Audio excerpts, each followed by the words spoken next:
সুকুমার রায়ের গল্প সেকালের কীর্তি। 50 বছর আগেকার লোকের যেরকম চালচলন ছিল তার কথা বলতে গেলে আমরা বলি সেকেলে ধরন। একালের মানুষ আমরা এইটুকু সময়ের তফাৎ দেখলেই বলি একাল আর সেকাল। আর সেকালের মানুষদের ভারী একটা কৃপার চোখে দেখবার চেষ্টা করি। আহা, সেকালের মানুষ তারা কিছুই দেখলো না। তারা না চড়লো এরোপ্লেন, না দেখলো বায়োস্কোপ, না শুনলো গ্রামাফোনের গান, না খেলো বিদ্যুৎ পাখার হাওয়া, টেলিফোনে কথাবার্তা আর বিলাতের টেলিগ্রাফ, এসব আশ্চর্য ব্যাপার কিছুই তারা জানলো না। আরও আগেকার কথা ভাবো, 100, 150 বা 200 বছরের কথা। তখন কোথায় বা কলের জাহাজ, কোথায় বা রেলের গাড়ি, কোথায় বা সাগরজোড়া টেলিগ্রাফের তার। তখনকার মানুষ ফটো তোলে না, ডাক টিকিটের ব্যবহারও জানে না, এমনকি সাইকেলও চড়ে না। আরও খানিক পেছিয়ে দেখবে ছাপাখানা বা খবরের কাগজের নাম গন্ধ পর্যন্ত পাবে না। 200 বা 500 বছরে যদি এতখানি তফাৎ হয়, তাহলে 10, 20 বা 50,000 বছর আগে না জানি কেমন ছিল সেই বুনো গোছের মানুষ, যার ঘর নাই, বাড়ি নাই, গুহার মধ্যে থাকে, যে লিখতে জানে না, পড়তে জানে না, হয়তো খালি অল্প স্বল্প কথা বলতে শিখেছে, কাপড় জামা পর্যন্ত তৈরি করতে পারে না, বড় জোর জানোয়ারের চামড়া বা গাছের বাকল জড়িয়ে থাকে এমন যে মানুষ, তাকে কি আর পূর্বপুরুষ বলে কেউ খাতির করতে চায় বলো দেখি?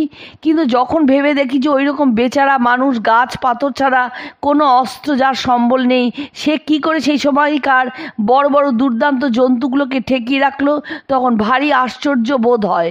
আর মানুষটার সম্বন্ধে মনে একটু একটু সম্ভ্রম আসে। ইউরোপের নানা দেশে পাহাড়ের গহ্বরের মধ্যে প্রাচীন গুহাবাসীদের নানা রকম চিহ্ন পাওয়া যায়। তা থেকে সেই সব মানুষের সম্বন্ধে অনেক আশ্চর্য খবর পাওয়া যায়। একটা গুহার মধ্যে মানুষের হাড়ের সঙ্গে আরও অনেক রকম জন্তুর হাড় পাওয়া যায়। তা থেকে বোঝা যায় যে ওই সব গুহার মধ্যে মানুষ ছাড়া অন্য অন্য জন্তুরাও থাকতো। মানুষ এসে তাদের তাড়িয়ে গুহা দখল করেছে।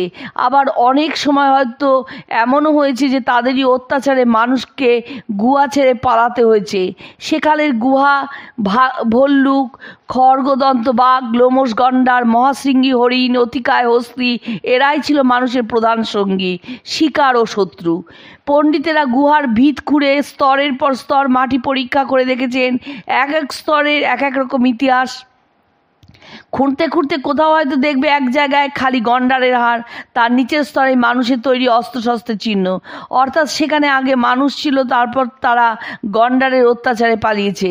পোল্যান্ডের এক গুহার মধ্যে প্রায় 1000 খানেক অতি প্রকাণ্ড ভাল্লুকের হাড় পাওয়া গেছে। তার মধ্যে অনেক জন্তুই আজকাল পাওয়া যায় না। মানুষের চিহ্নের মধ্যে কঙ্কাল আর অস্ত্রশস্ত্রই বেশি। খুব শক্ত চকমকি পাথরকে নানা রকমের ঠুকে আর শান দিয়ে যে সমস্ত অস্ত্র তৈরি হতো, কুটিনাটি ঘরোয়া কাজের জন্য হাড়ের অস্ত্র ব্যবহার হতো। আর তাছাড়া ভালো রকম একটি গাছের ডাল কিংবা অতিকায় হস্তির পায়ের হাড় পেলেও তো বেশ কয়েকটি উঁচু দরের মুগুর তৈরি হতে পারে। ওই সময়কার মানুষে তীর ধনুকের ব্যবহার জানতো কিনা সন্দেহ, কারণ আজ পর্যন্ত ধনুকের কোনো চিহ্ন পাওয়া যায়নি। কাঠের জিনিস কিনা বেশি দিন টেকে না। 2-1টা অস্ত্র দেখে মনে হয় যেন তীরের ফলক, কিন্তু সেগুলো বর্ষার মুখও হতে পারে। আজকালকার বড় বড় শিকারীদের যদি এইরকম অস্ত্র নিয়ে সুন্দরবনে বাঘ শিকার করতে বলা হয়, তবে তারা যে খুব উৎসাহ প্রকাশ করবে এমন তো বোধ হয় না। অথচ কেবল এইসবের জোরেই গুহাবাসীরা সকল রকম সাংঘাতিক জন্তুকে শিকার করত। সে যে মানুষ অর্থাৎ বুদ্ধিমান জীব, ওই অস্ত্রগুলোই তার প্রমাণ। তাছাড়া সে যে আগুনের ব্যবহার জানতো তার প্রমাণ। গুহার মধ্যে কাঠকয়লা আর ছাইয়ের চিহ্ন। তাই নয়, তার আসবাবের সঙ্গে মোটা মোটা হাড়ের ছুঁচ পাওয়া গিয়েছে। সুতরাং গুহাবাসীদের মেয়েরা তাদের চামড়ার কাপড় সেলাই করতে জানতো। কী দিয়ে সেলাই করতো?